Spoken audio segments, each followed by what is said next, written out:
DB news আৰু শেহতীয়াভাৱে বাংলাদেশত হিন্দুৰ ওপৰত আক্ৰমণ আৰু বাংলাদেশৰ ভাষিক আৰু ধৰ্মীয় সংখ্যালঘু হিন্দুৰ ওপৰত বাৰে বাৰে এই আক্ৰমণ চলি আছে মন্দিৰৰ ওপৰত আক্ৰমণ কিয় এই আক্ৰমণ চলে শেহতীয়াভাৱে বিভিন্ন সংবাদ মাধ্যমত ইয়াৰ ওপৰত পৰ্যবেক্ষণ চলি আছে আৰু আজিও ৰাজ্যৰ ভিন্ন প্ৰান্তৰ সমান্তৰালভাৱে গুৱাহাটী মহানগৰীতো প্ৰতিবাদ দেখা পোৱা গৈছে আৰু ষ্টুডিঅ'লৈ আমন্ত্ৰণ কৰি আনিছো ৰাষ্ট্ৰীয় স্বয়ং সেৱক সংঘৰ অসমৰ ক্ষেত্ৰ বৌদ্ধিক প্ৰমুখ শংকৰ দাসক মই আপোনাক স্বাগতম জনাইছো ধন্যবাদ মই প্ৰথমতে আপোনাক যদি সুধো যে এই বাংলাদেশৰ ওপৰত হিন্দু সংখ্যালঘুৰ ওপৰত এই আক্ৰমণৰ কাৰণ কি এই আক্ৰমণ কিয় ঘটে আৰু ইয়াৰ পিছত ৰাষ্ট্ৰসংঘৰ দৰে এটা সংস্থা ইয়াক গৰিহণা দিয়াৰ পিছতো নিয়ন্ত্ৰণ কৰিব পৰা নাই আচলতে এই আক্ৰমণ নতুন নহয় ভাৰতবৰ্ষৰ বিভাজন হৈছিল ধৰ্মৰ আধাৰত ৭১ত বাংলাদেশ হৈছে তাৰ আগতে এখন পাকিস্তানী আছিল পূব পাকিস্তান আৰু পশ্চিম পাকিস্তান যিটো কাম পশ্চিম পাকিস্তানত মানে বৰ্তমান পাকিস্তানত সোনকালে হৈছে সেইটো কাম বাংলাদেশত দেৰিকে হৈছে পাৰ্থক্য এইটোৱে কাৰণ বাংলাদেশৰ ৭১ৰ যি মুক্তি আন্দোলন বুলি কয় তেওঁলোকে তাৰপিছত বাংলাদেশত ভাৰতৰ লগত বন্ধুত্ব স্থাপন কৰাৰ মানসিকতা থকা চৰকাৰ চলিছে মাজতে বিৰোধী হৈছে কেতিয়াবা বিএনপি কেতিয়াবা আৱামী লীগ এনেকুৱা চলি থাকে সদ্যহতে যি আক্ৰমণ হৈছে এইটো ভাৰত চৰকাৰে বিৰোধী গোটৰ দ্বাৰা পাকিস্তানৰ সহযোগত তেওঁলোকৰ যিবিলাক সন্ত্ৰাসবাদী ভাৰত বিৰোধী সংগঠন তেওঁলোকৰ আন্তঃৰাষ্ট্ৰীয় সম্পৰ্ক আছে তাৰপিছত বিভিন্ন ভাৰত বিৰোধী ডাঙৰ বৃহৎ বৃহৎ দেশবিলাকে তাত কেটালিষ্ট হিচাপে কাম কৰিছে এই সকলো মিলাই পেলাই আক্ৰমণ কৰিছে আক্ৰমণকাৰীৰ ওপৰত কৰিছে আক্ৰমণ ধৰ্মীয় সংখ্যালঘুৰ ওপৰত কৰিছে ধৰ্মীয় সংখ্যালঘু মূলতে কোনটা হিন্দু 1947 চনৰ তাৰ পৰা একেই ভাৰতবৰ্ষ আছিল ভাৰত স্বাধীন হল বিভাজন হোৱাৰ পিছত তাৰ পৰা কোলাত কেঁচুৱালৈ বিৰাট বিৰাট খেতি পথাৰ এৰি প্ৰকাণ্ড অট্টালিকা এৰি তেওঁলোকে ৰাতিটোৰ ভিতৰতে দৌৰি পিঠিত টোপলালৈ দৌৰি ফুৰিবলগীয়া হৈছে 1947 চনৰ ঘটনা সেইটোৰ পুনৰাবৃত্তি ঘটিছে এতিয়া গতিকে মই যদি স্পষ্টকে ক'ব লাগে অন্য কোনো দোষ নাই তেওঁলোক হিন্দু এই কাৰণে আৰু কোনো কাৰণ নাই হিন্দু কাৰণে আক্ৰমণ সংখ্যালঘু হোৱাৰ কাৰণে মই যদি সম্ভৱ হয় পিচিআৰ টিমে আমাৰ 3 উইণ্ড' কৰি দেখাব য'ত আজিও দেখা পোৱা গৈছে শেহতীয়াভাৱে গুৱাহাটী মহানগৰীত লোক জাগৰণ মঞ্চ অসমৰ এটা প্ৰতিবাদ আৰু এই প্ৰতিবাদ নৱগ্ৰহত অনুষ্ঠিত কৰিছিলে গুৱাহাটী মহানগৰীৰ ৰাজপথত ওলাই আহিছে লোক জাগৰণ মঞ্চ অসমৰ বহু বিষয়ববীয়া আৰু সদস্যসকলে আৰু সচেতন ব্যক্তিসকলে আৰু সকলোকে আমন্ত্ৰণ কৰিছে এই আন্দোলনত অংশগ্ৰহণ কৰাৰ বাবে ইতিমধ্যে শদিয়াৰ পৰা ধুবুৰীলৈকে দেখিছো এই প্ৰতিবাদ আৰু ৰাজ্যৰ ৰাজধানীৰ আজি গুৱাহাটী মহানগৰীতো এই প্ৰতিবাদ দেখা পোৱা গৈছে প্ৰতিবাদস্থলীত বিভিন্নজনে বিভিন্ন ধৰণৰ মন্তব্য কৰিছে আপুনিও কৈছে যে হিন্দুৰ ওপৰত এই আক্ৰমণ আমি সজাগ হ'ব লাগিব হিন্দুসকল ই এক ৰাজনৈতিক পৰিপন্থী নেকি বা পলিটিক্স হয় নেকি ইয়াৰ ক্ষেত্ৰত যে হিন্দুৰ ওপৰত সময়ে সময়ে বাংলাদেশত আক্ৰমণ চলিব বা অসমৰ আমাৰ যিখিনি হিন্দু বা সনাতনী হিন্দু বা মুছলমান সংখ্যালঘু এই ধৰণৰ ঘটনাসমূহ ঘটি থাকিব এই ধৰণৰ কথাসমূহ সময়ে সময়ে ৰাজনৈতিকভাৱে চলে নেকি আমি গোটেই অসমত হিন্দু লোকজাগৰণ মঞ্চৰ নামত আমি গোটেই অসমত যোৱা 3 তাৰিখে কৰিছো সকলো জিলা কেন্দ্ৰত আজি কেন্দ্ৰীয়ভাৱে গুৱাহাটীত থকা বাংলাদেশৰ যি উচ্চায়ুক্ত আছে সহকাৰী উচ্চায়ুক্ত তেওঁক আমি স্মাৰক পত্ৰ দিছো কাৰণ ইউএনৰ সদস্য ৰাষ্ট্ৰ হিচাপে বাংলাদেশত এতিয়া কোনো চুক্তি কোনো নিয়মৰ পালন হোৱা নাই সেইকাৰণে সেই দৃষ্টিৰে আমি কিছু কথা তেওঁলোকক কৈছো যে কি চুক্তি ভংগ কৰিছে ভাৰতবৰ্ষৰ লগত হোৱা ইন্দিৰা মুজিব চুক্তি ভংগ কৰিছে ভাৰতবৰ্ষৰ লগত হোৱা নেহৰু লিয়াকত চুক্তি ভংগ কৰিছে 1964 আৰু 76ত হোৱা ৰাষ্ট্ৰসংঘৰ সাধাৰণ পৰিষদৰ চুক্তি ভংগ কৰিছে গতিকে সেইবিলাক আমি সোঁৱৰাই দিছো য'ত একেই কথা প্ৰায় কোৱা হৈছে য'ত কোৱা হৈছে যে দুইখন দেশৰ সংখ্যালঘু সম্পূৰ্ণ সুৰক্ষা দিয়া হ'ব তেওঁলোকৰ জীৱন সা সম্পত্তিৰ সুৰক্ষা দিয়া হ'ব আৰু মানুহ হিচাপে তেওঁলোকক সন্মানে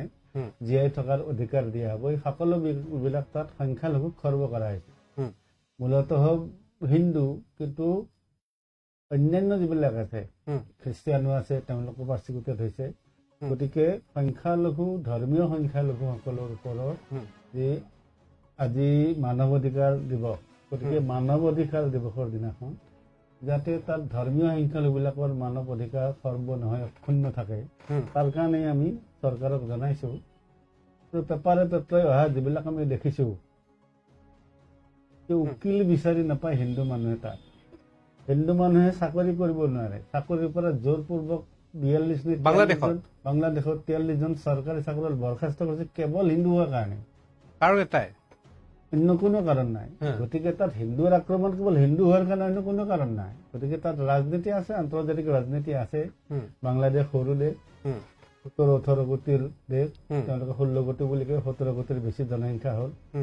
ভাৰতবৰ্ষ বিশাল দেশ মাজতে, গতিকে মাজতে বাংলাদেশৰ নিচিনা এখন বিদেশত যদি ভাৰতৰ শত্ৰু ৰাষ্ট্ৰবিলাকে খোপনি পুতিব পাৰে, তো ভাৰতক অস্থিৰ কৰিব পাৰে। তো সেইকাৰণে ভাৰত বিৰোধী যিবিলাক ৰাষ্ট্ৰ আছে তেওঁলোকতো ইয়াৰ পিছত আছেই। আৰু বিশেষকৈ পাকিস্তানৰ উগ্ৰবাদী সংগঠন, তেওঁলোকে যিবিলাকে আৰম্ভৰ পৰা 47 চনৰ পৰা ভাৰতৰ বিৰোধ কৰি আছে আৰু কেৱল ধৰ্মক লৈ বিৰোধ কৰি আছে, তেওঁলোকে পাকিস্তানে ভাৰত বিভাজনৰ পিছতেই ৰাষ্ট্ৰখন ইছলামিক কাণ্ট্ৰি ঘোষণা কৰিলে। বাংলাদেশে আজিও কয় তেওঁলোক গণতান্ত্ৰিক ৰাষ্ট্ৰ, কিন্তু তাত গণতন্ত্ৰ নচলে, তাত চৰিয়া কানুন চলে। সেইকাৰণে তেওঁলোকে বাকী যিমানবিলাক ধৰ্মীয় সংখ্যালঘু চবৰ ওপৰত অত্যাচাৰ কৰিব। এইটো কোনো আৰু কি কয় যে এইটো বাংলাদেশৰ কাৰণেতো সাধাৰণ কথা, এইটো হ'বই। আপুনি কৈছে 1971 কথা কৈছে যে এই পৰ্যায়ক্ৰমে ইয়াক এনেধৰণৰ আক্ৰমণ ঘটি আছে, ইয়াক কোনো নতুন কথা নহয়। আৰু এই ক্ষেত্ৰত ভাৰতবৰ্ষক যাতে শত্ৰু দেশসমূহে আক্ৰমণ কৰিবলৈ সহজ হয়, গতিকে বাংলাদেশৰ অস্থিৰ পৰিৱেশ সৃষ্টি হোৱাৰ লগে লগে বাংলাদেশ কব্জা কৰাৰ পিছত সেইসকল দেশ বা শত্ৰু তেওঁলোকে যাতে ভাৰতবৰ্ষক আক্ৰমণ কৰিব পাৰে, এই ধৰণৰ এক কাণ্ড আৰু ধৰ্মীয় মেৰুকৰণ। আৰু বাংলাদেশৰ লগত এটা অসমৰ এটা সম্পৰ্ক আছে, ব্যৱসায় বাণিজ্যৰ পৰা আৰম্ভ কৰি আমি সীমা ভাগ বতৰণ কৰা দেশ বুলিও ক'ব পাৰোঁ বাংলাদেশক। গতিকে এই মুহূৰ্তত কিন্তু বৰাক ভেলী অঞ্চলত বাংলাদেশৰ পৰা অহা লোকসকলক হোটেলত থকা নিষিদ্ধ কৰিছে। এই ধৰণৰ প্ৰক্ৰিয়া প্ৰভাৱটো অসমত পৰিছে, ৰাজ্যত পৰিছে। এইখন ভাৰতৰে অংগ আছিল, গতিকে তাৰ মানুহবিলাকো ভাৰতীয় হয়। এইটো মোৰ দৃষ্টিকোণ। বাংলাদেশৰ মানুহবিলাক ভাৰতীয়, কাৰণ বাংলাদেশ, পাকিস্তান, ভাৰত, আফগানিস্তান, ম্যানমাৰ চব এখনে দেশ আছিল। ব্ৰিটিছৰ প্ৰৰোচনাত স্বাধীন ভাৰতৰ ভুল সিদ্ধান্ত অনুসৰি এওঁলোক বিদেশ কৰা হৈছে। গতিকে এইখন আমাৰ এই দেশ।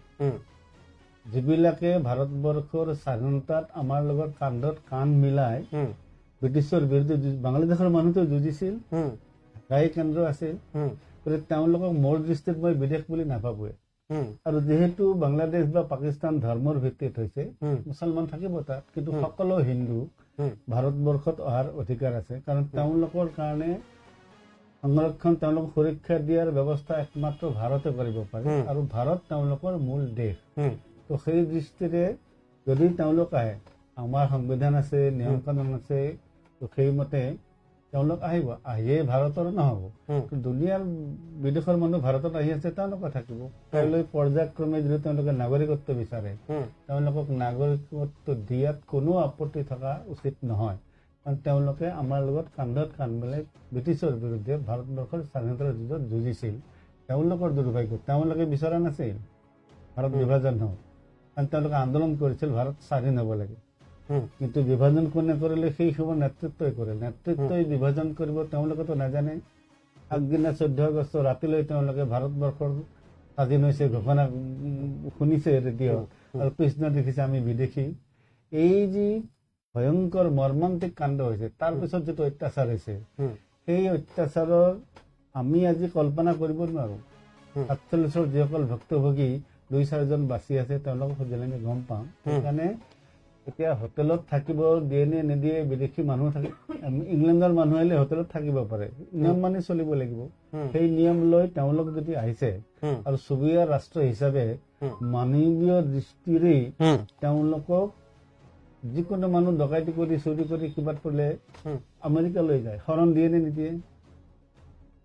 কিয় দিয়ে? কাৰণ মানৱীয়তাৰ আধাৰত শৰণ দিয়ে। কাৰণ আমাৰ তছলিমা নাছৰিন আহিছে, শৰণ দিছে নে নাই? পৃথিৱীৰ বিভিন্ন দেশত বিভিন্ন মানুহে শৰণ লয়। তো তো তাৰ নাগৰিকত্ব লৈ নাযায়, শৰণ বিচাৰি যায়। তেনেকুৱা শৰণ বিচাৰি মানুহ শৰণ দিয়ে। এনেও হিন্দুৰ এইটো ধৰ্ম, উলিয়াই দিয়াৰ দৰকাৰ নাই। মোৰ মতে শৰণ বিচাৰিছে, তেওঁ আচলতে শৰণ দিব লাগে। মোৰ বিৰোধ নাই, ইয়াত শৰণ দিয়া উচিত। নিশ্চয়কৈ ইতিমধ্যে ৰাষ্ট্ৰীয় স্বয়ংসেৱক অসমৰ বৌদ্ধিক প্ৰমুখ শংকৰ দাসে মন্তব্য কৰি আছে, শেহতীয়াভাৱে বৰ্তমান পৰিস্থিতি অতি ভয়াৱহ। বাংলাদেশত সংখ্যালঘু লোকসকলৰ ওপৰত ধৰ্মৰ ভিত্তিত আক্ৰমণ, চাকৰি পৰ্যন্ত গৈছে। আৰু শেহতীয়াভাৱে ইতিমধ্যে আপুনিও উল্লেখ কৰিছে, বাংলাদেশত প্ৰায় 17 কোটি জনসাধাৰণ, আৰু ইয়াৰে ভিতৰত মাত্ৰ 8% ধৰ্মীয় ভাষিক হিন্দু লোক। ক'ৰবাত এই ধৰ্মীয় ভাষিক হিন্দু লোকসকলে ৰাষ্ট্ৰীয় স্বয়ংসেৱক সংঘৰ আপুনি বৌদ্ধিক প্ৰমুখ হিচাপে কি ভাবে যে এইসকল লোকে বাংলাদেশ এৰিবও নিবিচাৰে, আক্ৰমণো সুধি থাকে। আকৌ বিভিন্ন সময়ত আমি সংবাদ মাধ্যমতো দেখা পাওঁ যে সুৰক্ষিত হৈ থকাৰ বাতৰিও প্ৰচাৰ দেখা পাওঁ। এই মুহূৰ্তত কিন্তু ছবিসমূহ সম্পূৰ্ণৰূপে পৃথক পৃথক দেখা পোৱা গৈছে। আপুনি যিহেতুকে বিভিন্ন সময়ত প্ৰেক্টিকেলি কিছু কিছু অঞ্চললৈকে যায় বা তাত দেখে, বাস্তৱটো এইটো কেতিয়ালৈকে সমাপ্ত হ'ব? এই ধৰণৰ যুদ্ধসমূহ শেষ হ'বনে কেতিয়াবা? এইবিলাক চলিয়ে থাকিব, কাৰণ বিভিন্ন দেশৰ ৰাজনীতিত এটা কূটনৈতিক বিভাগ আছে। এই কূটনৈতিক বিভাগটো একচুৱেলি ৰাজনীতিৰে ভাগ। মোৰ শত্ৰু ৰাষ্ট্ৰক তেওঁলোকক কেনেকুৱা অতিষ্ঠ কৰিব লাগে, মোৰ চুবুৰীয়া ৰাষ্ট্ৰক কেনেকুৱা বশ কৰি ৰাখিব লাগে। কিন্তু প্ৰত্যেক দেশৰ, আমিও ভাবো বাংলাদেশ আমাৰ বহুতে থাকক, বাংলাদেশো ভাবে আমি ভাৰতবৰ্ষক খাতিৰ নকৰোঁ। প্ৰত্যেক ধৰণৰ কূটনীতি থাকে। তাৰ ভিতৰত পশ্চিমৰ দেশবিলাকৰ আণ্ডাৰষ্টেণ্ডিং, তেওঁলোকৰ বুজাবুজি ভাল, সেইকাৰণে সীমাবিলাকো দেখিব একদম সৰল ৰেখাৰ নিচিনা। আমাৰ ইয়াত সীমাৰ বিবাদ, সকলো বিবাদ, অথচ একে ভাষা ভাষী মানুহ, একে বঙলা ভাষী পশ্চিমবংগতো আছে, একেলগে বঙলা ভাষী তাতো আছে, তাৰ ভিতৰত আমাৰ কাজিয়া। কিন্তু বাহিৰত এনেকুৱা নাই। তেওঁলোক এই দৃষ্টিৰে বহুত সংস্কৃতিবাদ মানুহবিলাক। দেশৰ সীমাই সীমা নহয়, মানৱীয়তাও এটা কথা। আমাৰ ইয়াত সেইটো কম, সেইকাৰণে বিদেশ হোৱাৰ কাৰণে এইবিলাক সমস্যা কমিব এনেকুৱা নাই। কিন্তু আমাৰ ভাৰতবৰ্ষৰ মানুহে বিশেষকে বুজা উচিত। আইনখন আনিছিল তাৰ কাৰণে, এতিয়া বিৰোধ কি বুলি কৰিছিল? বাংলাদেশতো মানুহ সুৰক্ষিত আছে।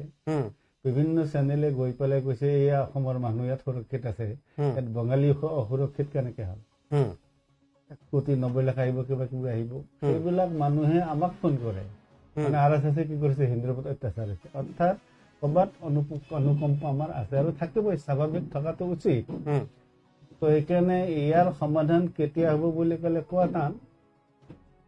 মোকতো চিনাকি কৰি দিছে, আমি অখণ্ড ভাৰতৰ কথা কওঁ। এই ভাৰতবৰ্ষক যেতিয়া আমি অখণ্ড ভাৰতৰ কথা কওঁ, তাত পাকিস্তান বাংলাদেশৰ কথা কওঁ।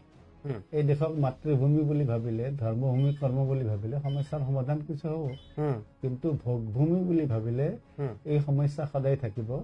আৰু বিশেষকৈ আমাৰ ভাৰতবৰ্ষৰ যিবিলাক মানুহে, বুদ্ধিজীৱী কওঁ নে পণ্ডিত কওঁ নে কি বুলি কওঁ, তেওঁলোকে যে সমাজক বিভ্ৰান্ত কৰে, ইয়াতে বহি নগৈ গড়গাঁও বাতৰি দিয়া নিচিনা, বাংলাদেশত অমুক হোৱা নাই, পাকিস্তানত অমুক হোৱা নাই। মানুহ তাত ৰ'ব পৰা নাই। বিভাজনৰ সময়ত, বিভাজনৰ ঠিক পিছতে 47 চনত বাংলাদেশত হিন্দু আছিল 22%, এতিয়া আছিল 8%। পাকিস্তানত আছিল 12%, এতিয়া 2%ও নাই। তো এইবিলাক আমাৰ চকুৰ সন্মুখত হৈছে। তাৰপিছত আমি এইবিলাক অস্বীকাৰ কৰি মানুহক যদি বিভ্ৰান্ত কৰাৰ, ভুল পথে নিয়াৰ চেষ্টা কৰোঁ, এইটো বন্ধ কৰিব লাগে। তেতিয়া আধা সমস্যা সমাধান হ'ব। আপুনি কোৱা ধৰণে এই সমস্যাৰ সমাধান এটা ডাঙৰ প্ৰশ্ন। কাৰণ এই যদি চাওঁ, বিগত সময়ছোৱাত প্ৰায় 4জনকৈ লোক ইতিমধ্যে মৃত্যুমুখত পৰিছে আৰু 45 জনতকৈও অধিক লোক বাংলাদেশত বৰ্তমান হিন্দু লোকসকল আহত হৈছে। আৰু চাকৰিৰ প্ৰসংগ আপুনি উল্লেখ কৰিছে। আৰু মঠ মন্দিৰসমূহ ধ্বংস কৰি প্ৰায় 10 কোটিৰো অধিক টকা বৰ্তমানলৈকে, একেবাৰে পৰিস্থিতি বেয়া, 10 কোটিতকৈও অধিক মঠ মছজিদৰ ধ্বংসস্তূপত। মই সেইকাৰণে কৈছো, এইটো তেওঁলোকৰ কেৱল আৰু কেৱল অপৰাধ হ'ল তেওঁলোক হিন্দু। মঠ মন্দিৰ কাৰ থাকে? হিন্দুৰ। এই বিভিন্ন মূৰ্তিবিলাক ভাঙিছে, তাত কাৰ থাকে? হিন্দুৰ। তাত ডাঙৰ ডাঙৰ ব্যৱসায়ী লগতে পেপাৰত আহিছে, অসমৰ মানুহ এজনৰ তাত বাংলা পেপাৰ এখন আছে, কি আলো নামটো মই পাহৰিলো। তাৰ মালিক হ'ল অৰিজিন অসম। পেপাৰখন বোলে নিউট্ৰেল, তো সেইকাৰণে সেইখন জ্বলাই দিব লাগে। পেপাৰ বন্ধ কৰিবৰ কাৰণে ভাগুপি গৈছিল। তাত ধৰ্মান্তৰণ কৰা হৈছে, তাত বলাৎকাৰ কৰা হৈছে, তাত ঘৰ দুৱাৰ জ্বলাই দিয়া হৈছে, মন্দিৰ জ্বলাই দিয়া হৈছে, সম্পত্তি লুট কৰা হৈছে, হত্যা কৰা হৈছে, চাকৰিৰ পৰা বৰখাস্ত কৰা হৈছে। সাংবিধানিক দৃষ্টিৰে গ'লেও আইনৰ দৃষ্টিৰে গ'লেও কোনো উকিলে সহায় নকৰে। কিহৰ কাৰণে? কেৱল আৰু কেৱল হিন্দু হোৱাৰ কাৰণে। অইন কোনো কাৰণ নাই বাংলাদেশত তেওঁলোকৰ অত্যাচাৰ হৈছে কেৱল আৰু কেৱল হিন্দু হোৱাৰ কাৰণে। শিল আৰু ইটা নিক্ষেপ কৰে সময়ে সময়ে মন্দিৰসমূহলৈকে, এই মুহূৰ্তত পোৱা খবৰ এইটো বহুত আগৰ পৰা হৈছে। আচলতে কেতিয়াবা মাজতে এখন চিনেমা ওলাইছিল, এইটো চিনেমাখন ভালকে চলিব দিনে আমাৰ প্ৰিমিয়াৰ আমি চাইছো। তাত এতিয়াও বাংলাদেশত হিন্দুৰ ওপৰত কেনেকুৱা অত্যাচাৰ চলি আছে। এই শিল দলিওৱা, ছোৱালী অপহৰণ কৰা, ডকাইতি কৰা, এইবিলাক একেবাৰে বাংলাদেশত হিন্দুৰ ওচৰত সাধাৰণ ঘটনা। যিবিলাক একদম এষ্টাব্লিছ, যিবিলাকে তাৰ অৰ্থনীতি নিয়ন্ত্ৰণ কৰে, সেই স্তৰৰ যিবিলাক আছে, তেওঁলোকো আজি সন্ত্ৰস্ত। নিশ্চয়কৈ মই এটা প্ৰশ্ন আপোনাক কৰিব বিচাৰিম আৰু জানিবও বিচাৰিম যে বৈদেশিক পৰিক্ৰমা মন্ত্ৰালয়ে সংখ্যালঘুৰ ওপৰত যেনেধৰণৰ আক্ৰমণ চলি আছে যে হিন্দুৰ ওপৰত, বৈদেশিক পৰিক্ৰমা মন্ত্ৰালয়ৰ তৰফৰ পৰা সুৰক্ষাৰ আশ্বাসহে দিয়া হৈছে, সুৰক্ষা কিন্তু পোৱা নাই। এই বিভাগটোৱে কিয় সক্ৰিয় ৰূপত কাম কৰিব পৰা নাই? ৰাষ্ট্ৰীয় স্বয়ং সেৱকৰ আপুনি ৰাষ্ট্ৰীয় অসম প্ৰমুখ হিচাপে মই জানিব বিচাৰিম এই বিশেষকৈ বৈদেশিক পৰিক্ৰমা মন্ত্ৰালয়ৰ এই বিভাগটো। তেওঁলোকৰ কাম কৰাৰ এটা পদ্ধতি আছে। পাকিস্তানত গৈ ভাৰতবৰ্ষৰ বৈদেশিক আমাৰ অমিত শ্বাহে গৈ হিন্দু ৰক্ষা কৰিব নোৱাৰে। অমিত শ্বাহে কি কৰিব? আন্তঃৰাষ্ট্ৰীয় যিবিলাক সংস্থা আছে তেওঁলোকক প্ৰেছাৰাইজ কৰিব, ইউএনক প্ৰেছাৰাইজ কৰিব। তেওঁলোকে পাকিস্তানক ক'ব মন্দিৰ নাভাঙিব, মানুহ নামাৰিব। আমাৰ ইয়াত কিবা হ'লে পাকিস্তানে ক'ব নোৱাৰে, কাৰণ এইবিলাক নিজৰ নিজৰ দেশৰ নিয়ম কানুন নিজৰ নিজৰ দেশৰ ভিতৰত চৰকাৰৰ পক্ষ লাগু কৰিব পাৰে। বিভিন্ন দেশৰ মাজৰ নিয়ম কানুন আন্তৰ্জাতিক ক্ষেত্ৰত ইউএনৰ দ্বাৰা তেওঁলোকে তাত প্ৰেছাৰাইজ কৰি পেলাই কৰাব পাৰে। আমাৰ দেশৰ পৰা বৈদেশিক পৰিক্ৰমা বা ভাৰত চৰকাৰৰ গৃহ বিভাগৰ পৰা যিমানবিলাক য'ত য'ত ক'ব লাগে, কৰিব লাগে, এইবিলাক কৰি আছে। এতিয়া আমি যদি ওলোটাই সুধো, আজি যোৱা 5 তাৰিখৰ পৰা আক্ৰমণ হৈছে, সকলোৱে দেখি আছে, গোটেই পৃথিৱীৰ বিভিন্ন দেশে গৰিহণা দিছে। আজি মানৱ অধিকাৰ সংগঠনবিলাক ক'ত? ইউএনৰ প্ৰত্যক্ষ ষ্টেটমেণ্ট কিয় অহা নাই? এইটো ট্ৰাম্পে ক'ব লাগিব হিন্দুৰ ওপৰত অত্যাচাৰ হৈছে বুলি। গতিকে এই যিটো কথা, ইয়াতো এটা আৰু ইণ্টাৰেষ্টিং এইটোৱে, এই যে মহম্মদ ইউনুছ তেওঁ শান্তিৰ নোবেল বঁটা পাইছে। মাদাৰ তেৰেছা তেওঁ শান্তিৰ নোবেল বঁটা পাইছে। মাদাৰ তেৰেছাই শান্তিৰ বঁটা পায়, খ্ৰীষ্টিয়ানে আমাৰ নৰ্থ ইষ্টাৰ্ণ যিবিলাক হিল এৰিয়াত তাত কি কৰিছে আমি সকলোৱে জানো। তেওঁ মহম্মদ ইউনুছে শান্তিৰ নোবেল লৈ পেলাই হিন্দুৰ ওপৰত কি কৰিছে যোৱা 10-15 দিন ধৰি আমি দেখিছো। শান্তিৰ বঁটা এওঁলোকে পাব লাগে নে? গতিকে আন্তঃৰাষ্ট্ৰীয় ক্ষেত্ৰত যিবিলাক বঁটা দিয়া হয়, এইবিলাকৰ বিষয়েও বিভিন্ন কৈছে তোৰ শান্তিৰ নোবেল বঁটা উভতাই ল'ব লাগে। বিভিন্ন দেশৰ পৰা এটা প্ৰেছাৰ আহিছে, কাৰণ এই বঁটা দিয়া বিলাকো এটা ৰাজনীতি। সেই দৃষ্টিৰে ভাৰতবৰ্ষ এতিয়া হ'ল উঠি অহা দেশ। ভাৰতবৰ্ষ 5ম অৰ্থনীতি, বৃহত্তম অৰ্থনীতি, 4ৰ্থ সামৰিক শক্তিৰ দেশ ভাৰতবৰ্ষ। আৰ্থিক দৃষ্টিৰে, সামৰিক দৃষ্টিৰে আৰু ভাৰতবৰ্ষৰ বৰ্তমানৰ চৰকাৰ আৰু জনসাধাৰণৰ ইমান সামঞ্জস্য আছে। গতিকে স্থিৰ চৰকাৰ এইকেইটাই দেশৰ প্ৰতিষ্ঠা বিশ্বত আনে, আৰু সেই প্ৰতিষ্ঠা বৰ্তমান ভাৰতৰ চৰকাৰৰ আছে। স্থায়ী চৰকাৰ, সামৰিক দৃষ্টিৰে, আৰ্থিক দৃষ্টিৰে শক্তিশালী। এইকাৰণে ভাৰতক অস্থিৰ কৰিবৰ কাৰণে এনেকুৱা আন্তৰ্জাতিক সংগঠনবিলাক থাকেই, আন্তৰ্জাতিক ষড়যন্ত্ৰ থাকেই। এইবিলাকক প্ৰত্যাহ্বান জনাই আৰু তাক প্ৰত্যাহ্বান জনাই তাক স্বীকাৰ কৰি প্ৰত্যাহ্বান জনাই তাক তাৰ ওপৰত যাবৰ কাৰণে, তাৰ উধত উঠিবৰ কাৰণে ভাৰতবৰ্ষৰ ক্ষমতা আছে। মইতো ভাবো আৰু বেছি দিন নাই, বাংলাদেশৰ যিটো অৱস্থা হ'ব, ইউনুছই যদি থাকে, এইটো কেয়াৰ টেকাৰ গভমেণ্ট বুলি কৈছে, গতিকে তাৰ তেওঁ মুখ্য। গতিকে প্ৰেচিডেণ্টটো নাই এতিয়া, বাংলাদেশৰ প্ৰেচিডেণ্ট নাই, প্ৰেচিডেণ্ট পলাই আহিছে, ৰিজাইন দিয়া নাই। সেইকাৰণে কেয়াৰ টেকাৰ গভমেণ্টৰ তেওঁ সংৰক্ষক। মই ভাবো কেইমাহমান পিছত ইউনুছ নিজে আহি ভাৰতক ভৰিত পৰিব লাগিব। ভাৰতবৰ্ষৰ আন্তঃগাঁথনি, আন্তঃৰাষ্ট্ৰীয় পৰ্যায়ৰ যি গতি, এই কথাৰ ওপৰত আপুনি মন্তব্যটো খুবেই প্ৰশংসনীয় আৰু এজন ভাৰতীয় ইণ্ডিয়ান হিচাপে আমি প্ৰশংসা কৰোঁ কিন্তু আজিৰ দিনটোত দেখা পোৱা গৈছে যে লোক জাগৰণ মঞ্চ অসমৰো এই প্ৰতিবাদী কাৰ্যসূচী দেখা পোৱা গৈছে আৰু আপোনালোকে জিলাই জিলাইও এই প্ৰতিবাদ কৰা দেখা পোৱা গৈছে লোক জাগৰণ মঞ্চৰ তৰফৰ পৰা আৰু কিবা পদক্ষেপ লোৱা হ'ব নেকি লোক জাগৰণ মঞ্চ ইতিমধ্যে সকলো জিলা কেন্দ্ৰত ডিচিৰ যোগে আন্তৰ্জাতিক সংস্থাবিলাক বাংলাদেশ চৰকাৰৰ বৰ্তমান যি কেয়াৰটেকাৰ গভৰ্ণমেণ্ট আছে তেওঁৰ মুখীয়াজনলৈ আৰু আজি আমি কেন্দ্ৰীয়ভাৱে বাংলাদেশৰ ইয়াত থকা এছিষ্টেণ্ট হাই কমিছনাৰ তেখেতক লগ ধৰি এই কথাবিলাকে কৈছো যে আন্তৰ্জাতিক চুক্তি ভংগ কৰিছে নেহৰুলিয়াকত চুক্তি ভংগ কৰিছে ইন্দিৰা মুজিব চুক্তি ভংগ কৰিছে মানৱাধিকাৰ খৰ্ব কৰিছে সংখ্যালঘুৰ সম্পত্তি জীৱনৰ প্ৰতি ভাবুক আহিছে চৰকাৰ এখন থকাৰ পিছতো নীৰৱ বৰং তাত চৰকাৰে বা চৰকাৰৰ যি প্ৰশাসনে সন্ত্ৰাসবাদীসকলৰ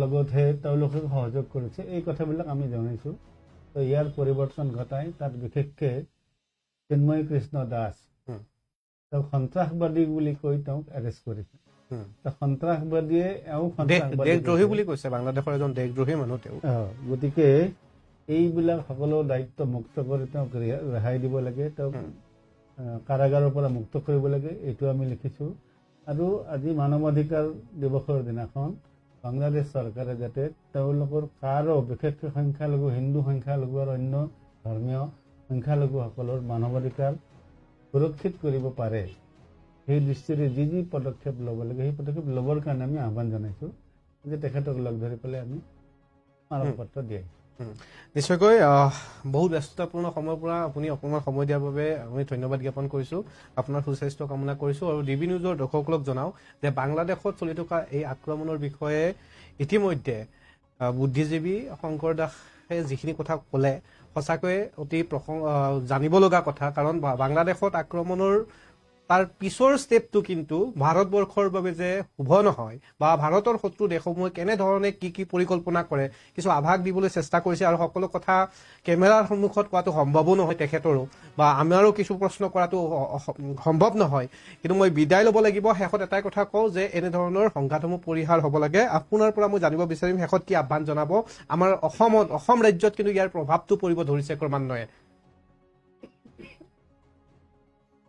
এইটো স্বাভাৱিক কথা চুবুৰীয়া ৰাষ্ট্ৰত যেতিয়া ঘটনা সংঘটিত হয় তেতিয়া চুবুৰীয়া ৰাষ্ট্ৰৰ প্ৰভাৱ পৰে সেইকাৰণে আজি আমাৰ চুবুৰীয়া ৰাষ্ট্ৰত হোৱা কাৰণে আমাৰ প্ৰভাৱ পৰিব আমাৰ জনসাধাৰণ এক হৈ থাকিব লাগে আমাৰ জনসাধাৰণে বিভ্ৰান্তিমূলক বাতৰি শুনি এটা ভ্ৰান্ত ধাৰণা লৈ মানুহ বিভ্ৰান্ত হ'ব নালাগে সঁচা অৰ্থত কি হৈছে ইয়াৰ গুৰিত কোন আছে এই সকলোবিলাক আজিকালি চৰকাৰৰ তৰফৰ পৰা বিভিন্ন মিডিয়াৰ প্লেটফৰ্মত আহি আছে এইবিলাক গতি মূল্যাংকন কৰি তাৰ পিছতহে আমাৰ মত ৰাখিব লাগে আমিও য'তে ত'তে নজনাকৈ এই যে মই কৈছো নজনাকৈ নগৈ গড়গাঁৱৰ বতৰা কৰাৰ নিচিনা আৱশ্যক নাই কাৰণ উৰা বাতৰিয়ে মানুহক বিভ্ৰান্ত কৰে তাৰ পৰা আঁতৰি থাকিব লাগে আৰু এই গোটেই আমি চাব পাৰোঁ কাৰণ আমি এইটো কৰিব লাগিব চৰকাৰে সূক্ষ্মভাৱে লক্ষ্য ৰাখি তাৰ মূল্যাংকন কৰি সঠিক দৃষ্টিৰে আগবাঢ়িব যদিলৈকে আমি বিভ্ৰান্তমূলক বাতৰিত আমি হ'ব নালাগে বিচলিত হ'ব নালাগে আচল কথাটোকো তাই লৈ চাব লাগে আমি ইয়াৰ সঠিক মূল্যাংকন কৰি ষ্টেপ আগবাঢ়িব লাগে সদ্যহতে ভাৰতবৰ্ষৰ জনসাধাৰণে এইটো বিশেষকৈ অসমৰ জনসাধাৰণে আমি নিশ্চিতভাৱে আমাৰ মাজত যাতে বিভাজন নাহে আমাৰ মাজত বিভাজন আহিলে কাইলৈ অসমত এই অৱস্থা নহ'ব এনেও অসমক পূৰ্ব বাংলাৰ জড়িত কৰাৰ চেষ্টা কৰা হৈছিল সেইটো যাতে নহয় তাৰ কাৰণে অসমীয়া মানুহ সজাগ থাকিব লাগে নিশ্চয়কৈ ডিবি নিউজৰ অনুষ্ঠানত চাই থকা প্ৰতিজন দৰ্শকক পুনৰ জনাইছোঁ আপোনালোকক সজাগ থাকক বিদায় লৈছোঁ